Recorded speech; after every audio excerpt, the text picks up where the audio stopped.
I'll entertain a motion to adopt the report. So moved. Second. On the question, all in favor? Aye. Any opposed? Okay, the ayes have it. Anybody from the public wish to address the board on the Board of Managers in general? Okay, no one stepping Agenda forward. items or? No, we just did the agenda item, Joni, the Juvenile Detention Center report. That was the only item on the agenda. Have you started the prison board meeting? No, we haven't. No, because our audio-visual people aren't ready yet. They're, you know, he gets paid by the hour, so he's taking his time. All right, any business from any of the members? I'm going to get killed in the editing on this. I'll tell you right now. You Okay. can't cut anything out of it either, he proved that to me. Yep. Okay. So, no other business from any of the members, and I'll entertain a motion to adjourn the Board of Managers. Second. On the question, all in favor? Aye. Board of Managers for Wednesday, September 20 is adjourned. All good? Okay, we'll call to order the prison board meeting for Wednesday, September 20, 2017. We will note for the record that Commissioner Cummings was not able to make it, and the sheriff is not able to make it. He is currently training his new chief deputy and contacted me and told me he wouldn't be able to make it. So I will start. Everyone's had an opportunity to see the minutes from last meeting, so I will entertain a motion to approve those minutes. So moved. Second. On the question, all in favor? Aye. Aye. Anybody opposed? Okay, the minutes from the August meeting are approved. We'll move on for the public on any of the agenda items, any of the items that are on the agenda. Okay, no one stepping forward, so next thing on the agenda is a motion to approve all current payables for the Community Correction Center, Juvenile Detention Center, and the prison, designated as item 17-1042. So moved. Second. On the question? All in favor? Aye. Anybody opposed? Okay, the ayes have it. Those current payables will be paid in due order. Okay, first report, the Controller's report. Thank you, Judge. The Controller's Office has reviewed the prison inmate and canteen account reconciliations, which were prepared by the Prison Business Office for the month of August 2017, and found no discrepancies between the reconciliations and the bank statements. The balance in the inmate account was $380,956.46 as of August 31st of 2017. The balance in the canteen checking account was $443,692.31 as of August 31st of 2017. And in addition, as of August 31st, 2017, the canteen account owned two certificates of deposit one valued at $15,000 and the other $131,822.78, totaling $146,822.78. And that concludes my report. Okay, any questions for the Controller? I'll entertain a motion to approve the Controller's report. On the second? Okay, on the question? All in favor? Aye. Any opposed? The ayes have it. The Controller's report for September 20, 2017 is approved. Next on the agenda is the Community Correction Center report from Director Brian Jeffers. Mr. Jeffers, good afternoon. Good afternoon, Your Honor. Good afternoon, Board. The Community Corrections Program report for August 2017, our program totals: male work release had 55 participants, female work release had 6 participants, adult house arrest had 146 participants, and juvenile house arrest had 19 participants. Number 2, our program's revenues for the month of August totaled $68,809.41. Item 3, our program's expenses for the month of August totaled $90,652.42. Item 4, our program's completions: work release had 7, house arrest had 26. Item 5, our violations: work release had 12, house arrest had 5. Item 6, programs warrants outstanding: work release has 8, house arrest has 2.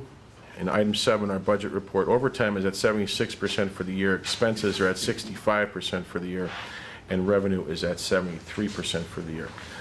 One other item real quick to tell the board is that we are currently maxed out on all programs. Work release is full. It has a waiting list of today of 7.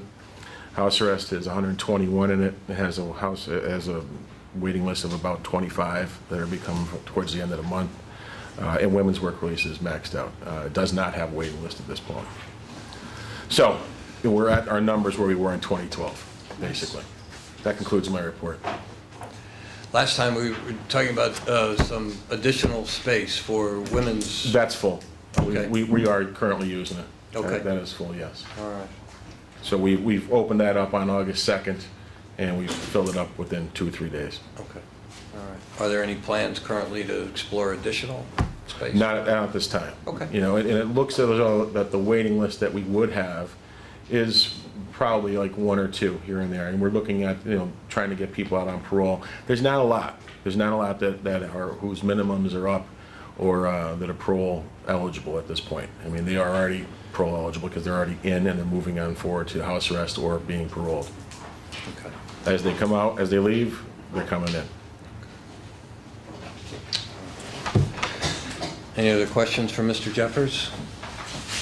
If not, I'll entertain a motion to approve the report of the Community Corrections Center. So moved. And we have a second. On the question? All in favor? Any opposed? The ayes have it. Thank you. Report. Thanks, Mr. Jeffers. All right, we'll move on to 1045, the Warden's Report. Good afternoon, Board. The average daily in-house population for the month of August was 959 inmates. Please see the attached charts regarding the overtime report, the out-of-county board report, and the community service program participation report. Our staffing update: currently our corrections officers' numbers break down to 169 uniformed staff on shift, 1 out on workers' comp. We have 26 individuals with intermittent FMLA. That's approximately 15% of the population. 4 other and 6 vacancies. As of August 31st, revenue is at 65%, expenses are at 62%. Juveniles, currently we are housing, it's actually 5. When I did the report, it was 4. We have now 5 juveniles. We have 3 males, 2 females. Inmates at or past their minimum date, 48. 11 have no home plan. We have 18 of them in either community service, work release, or house arrest. 1 has had their parole denied due to an unacceptable home plan.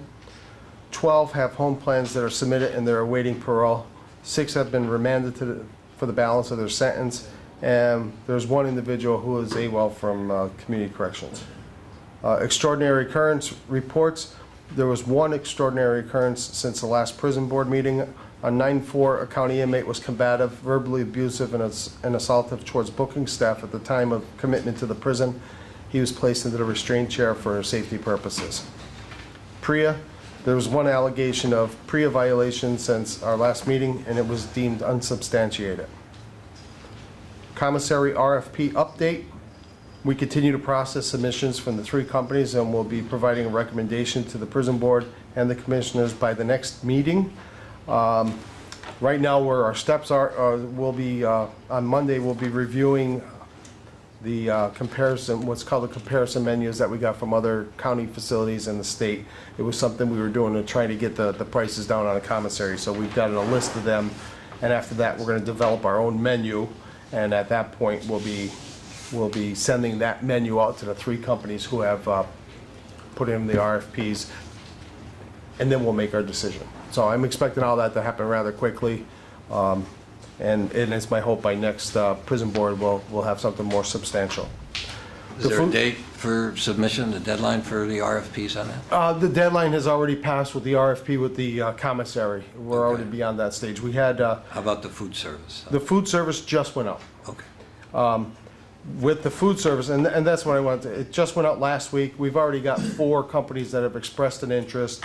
We're setting up a tour for next, October 5th. We're going to have a tour of the facility for those companies that are interested. If you want to know the 4 companies that have submitted so far, I can give you those names, but there may be more on top of them, so I can hold off. Yeah, hold off on that. And with the medical services RFP, we just put out, the RFP itself was just advertised.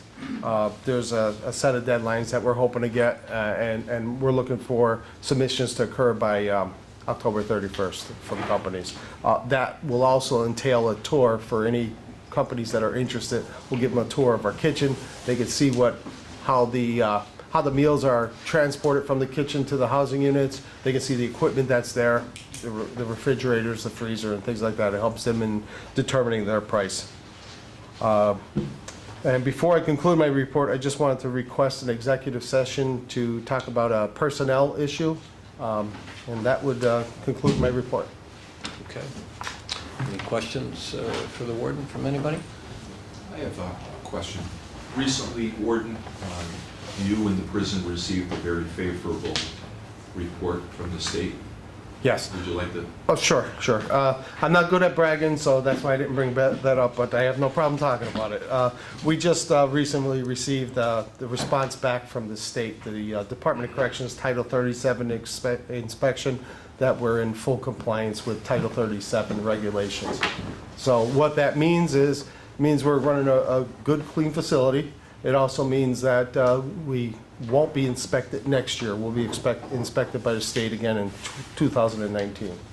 I anticipate that we have the same report. Usually the U.S. government also, they've inspected us as well. They were just waiting for the final results from the state before they finalize things, so we'll be fine there as well. Good job. So thank you. Congratulations. Thank you. Thanks. And when did the RFP go out for the medical? So The medical, recently, but- today. Today, okay.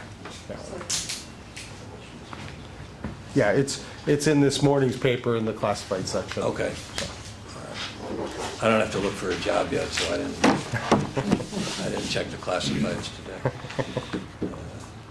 All right. Any other questions for the warden? All right, if not, I'll entertain a motion to approve the warden's report. So moved. Second. All right, on the question, all in favor?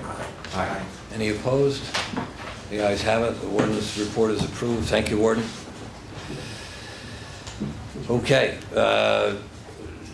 Public, any public comments? Executive session. Let's get this out of there first. Hi. Hi. Deb DeBarros from Quincy Avenue in Scranton here. I go into the prison Thursday afternoons and have a women's Bible study in the chapel. By the way, we get like 30, 35 women, so it's a nice afternoon together. In February, I came, and from talking to these women, I've been doing this over 4 years, I found out that there was no library in our prison. So I know how important books are. So I came to the February board meeting here and asked the board, if we could if I could collect used books, used paperback books, to be put in the prison. And I quoted from this article in our Times that Dr. Macari, he says, bibliotherapy is a term used to describe the practice of using books as therapy in the treatment of mental or psychological disorders. It's also advocated for individuals undergoing a difficult time in their lives. And then he quotes from other studies about readers benefit from a lower blood pressure, heart rate, and respiratory rate while reading. So this was all good, and I had my information with me, and Judge Girollo said give it to the warden, and he passed it to Dave Langen, and we've been in touch back and forth all this time. A big boost was when Kyle Wind, who was the reporter covering that day, he called me later and said, how's it coming? And we had a nice article in the Times, and that really boosted things. I mean, so right now, books like this, I brought down 20 books today, and the prison bought 3 new book carts. So what I'd like to do is have 2 book carts for men and 1 for women. A lot of the books go either way, but some are specifically for men or women. So we're making progress, but right now I think we're waiting for volunteers who to have a training session here in the prison about how to actually do this.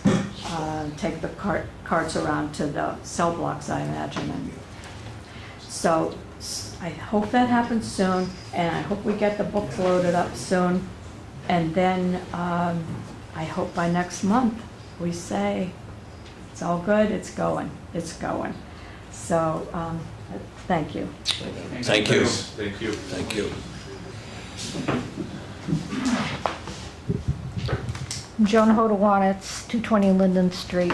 I work with Bev in terms of, she comes to the book sales from the Friends of the Scranton Public Library, and after every book sale, if we haven't been able to sell it, she has first dibs on what she wants. So there's no problem getting books for the prison. However, I'm hoping that the leadership of the prison, with the support of the board, will start working closely with all the universities and colleges in the area, because there's a wealth of support in those areas. I don't know how many of you get the Scranton Journal from the University of Scranton. I guess you have to be an alumna to get it. This just came out last week. It's the fall copy. And there's an article in it. Students connect with prisoners through writing. And it's an article about University of Scranton students who last fall came down here and did creative writing sessions with the inmates. Now, here's a novel idea. How about some good publicity for the prison? Wouldn't that be wonderful? So I'm strongly recommending that the prison leadership and the board try to partner with the University of Scranton, Marywood University and their School of Social Work, Lackawanna College. They have what, the Police Academy? So many ways that you can provide services, in many cases free of charge, to strengthen and improve services inside these walls. So if you haven't seen it, I'll let you have this. I get it. Anybody want it? Sure. There we go. Okay. Also, I would like to know, since last time I spoke, I asked about the GED program. Has anything been done to start looking for a new source of funding to resurrect a GED program for this prison? I think the warden responded to that the last time. Since then, has any progress been made? Is he here? No progress at all. Okay. I strongly recommend that's something you need to look into. Contact other county prisons throughout the country. See how they're doing it. Where are they getting their money? I know money is short, but it is incomprehensible to me how you can have a prison, and what is the percentage of inmates who don't have a high school diploma? Almost 50%.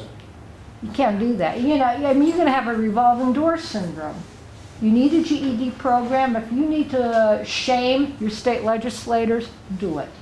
If you need to shame your national legislators, do it.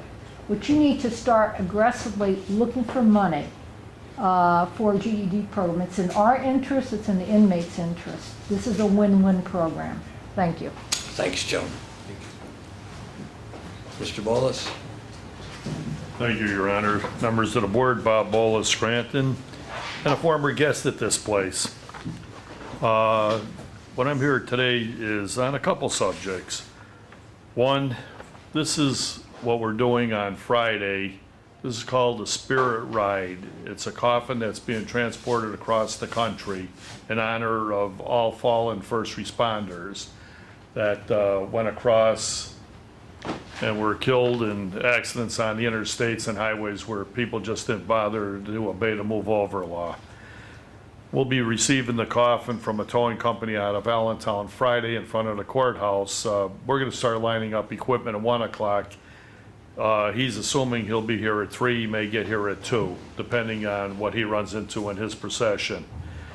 Where it's a ceremonial thing where a baton is transferred as well as the coffin's transferred from his tow truck to one of our tow trucks, and then we will escort the coffin with some of our heavy wreckers and, in fact, the rollback and other tow trucks and all the way down into the Hazelton area and then back up north, and then we'll be taking up to Dushnik's Towing in Scott Township, where he'll take it over for the ceremony he's doing Saturday in honor of his fallen son that was killed by a tractor trailer at an accident up on 81. So I've got copies. The warden was good enough to make me copies, so I'll leave everybody a copy here. Thank you. But getting to serious business, and I've waived my HIPAA rights here in the past as far as the treatment I received here by Zaloga and Correctional Care.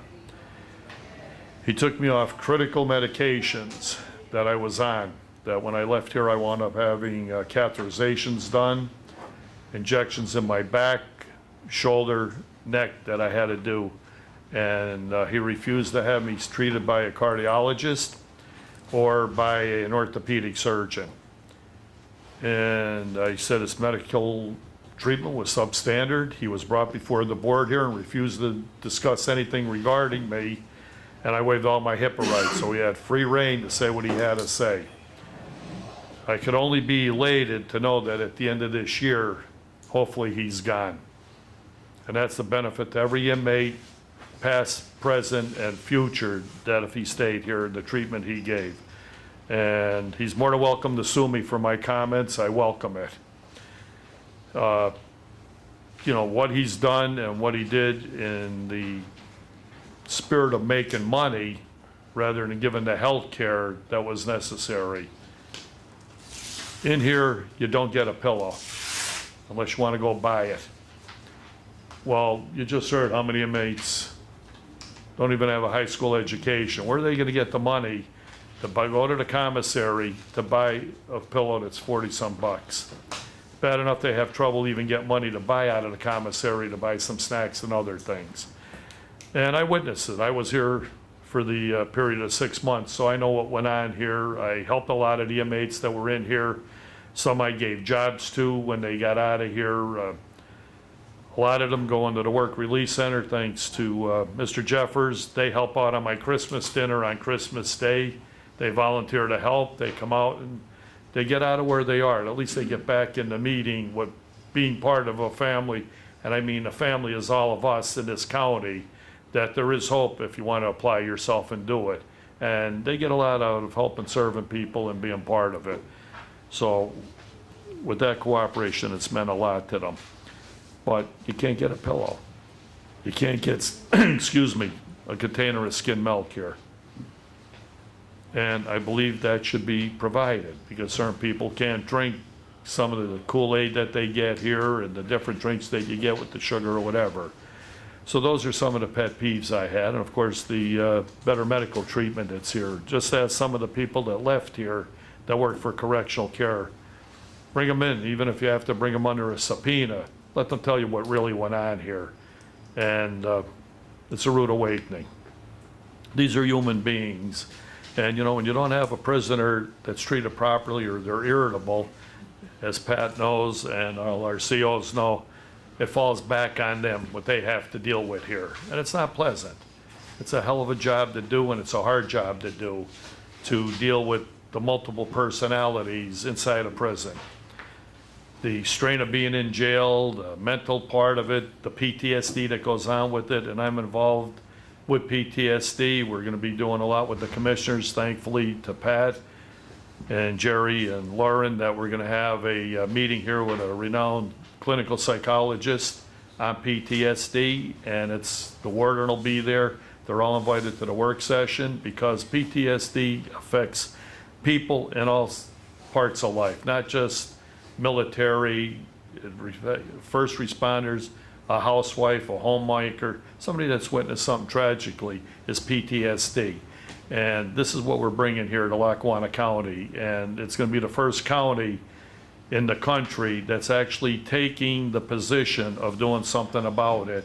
And we're looking at the funding to do a study. We expect to get the Geisinger, the medical center, involved for brain mapping and things that are critical to it. But we have that main issue right here, not only in inmates, but we have it with COs as well. And some of that they got to go through, and the fire department, our police departments, our first responders. So thankfully, I'm able to stand here, thank Pat, Jerry, and Lauren for allowing a work session toward PTSD. It's the first time it's being done in the country.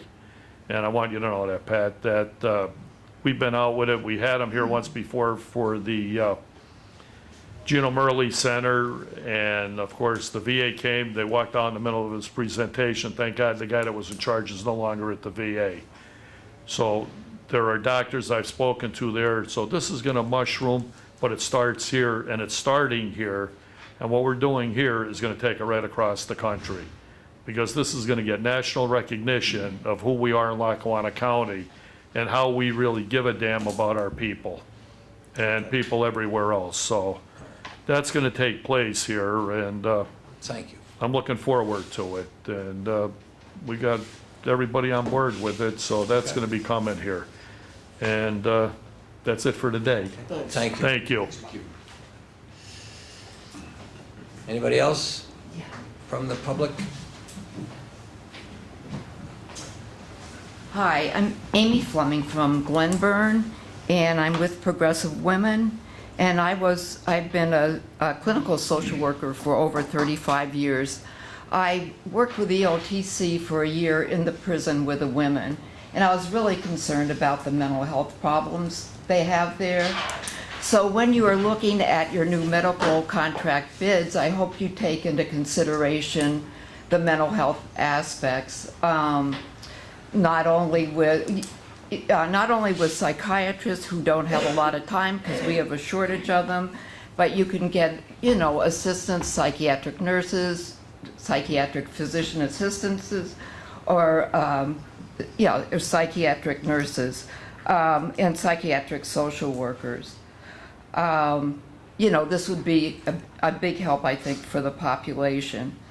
I can tell you that the RFP that went out has a mental health component. Oh, does it? Yes. Okay. Yes. That's great. My question really is that when reading the prison study, it was recommended that there would be a behavioral health committee, which would be a multidisciplinary team to develop and monitor behavioral health services in the prison. And my question is, has this been formed yet or not? I think the warden is saying no. No, that has not yet. Warden, we're talking about the committee report that was done by Mr. Early. Early. Okay. A lot of that was just to let the prison know this is something they should look at. It wasn't an absolute, it was something for them to look at. And we've taken a lot of his different things under advisement. Yeah, I think this would be a big advantage to help with even, looking at the reports that you get in or the bids you get to see what would be appropriate. Okay, thank you. Thank you.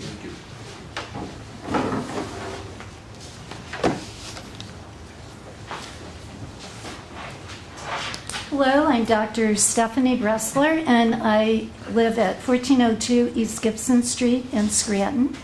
I'm representing Progressive Women of NEPA as well as NEPA Prison Advocates today.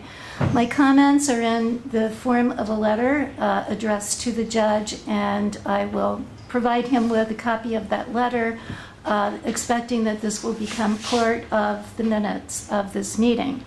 For the past 5 months, Progressive Women of NEPA has requested that the request for proposals for inmate medical services be structured so that we can be assured that there will be a high quality of service provided at the best cost.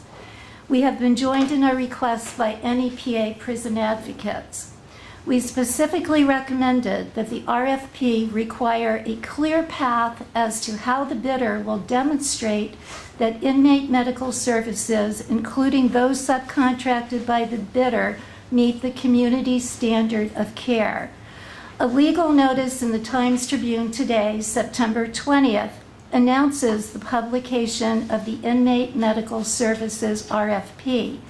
However, the RFP is not yet posted on the Lackawanna County website, so we were unable to determine whether the RFP incorporates this recommendation.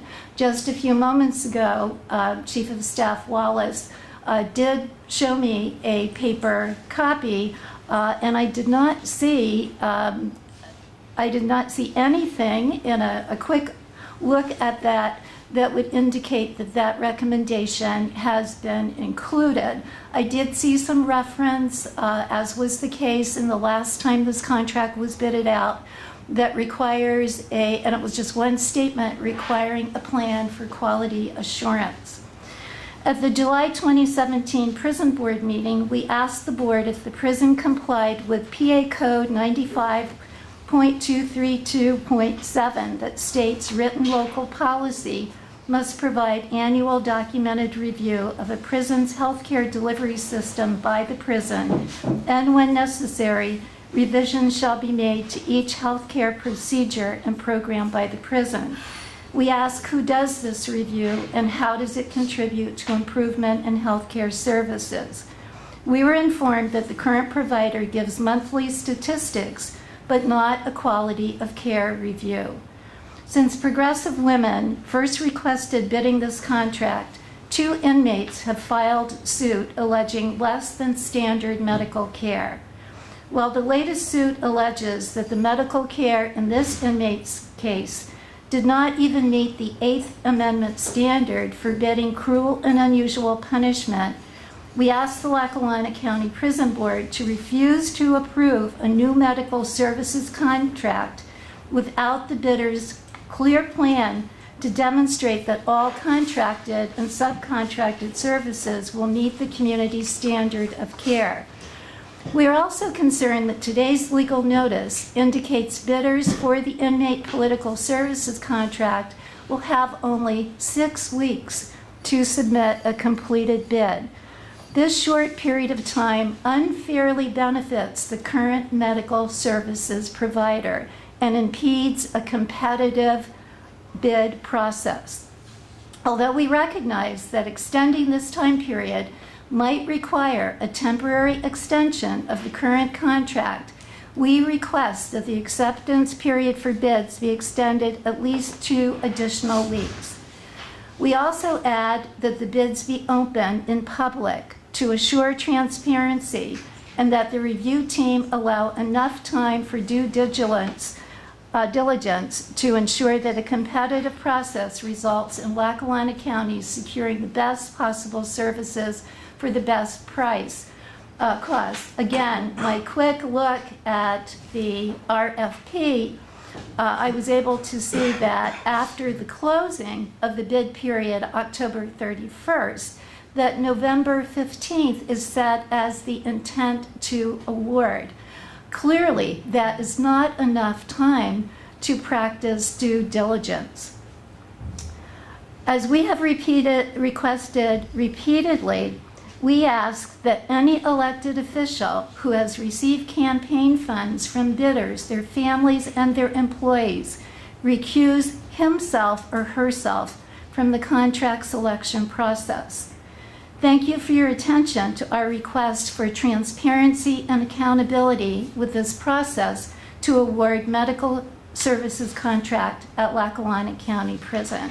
And if it's all right to Absolutely. come Come on forward, up. I'll give you this copy. Thank you. Those copies Pardon?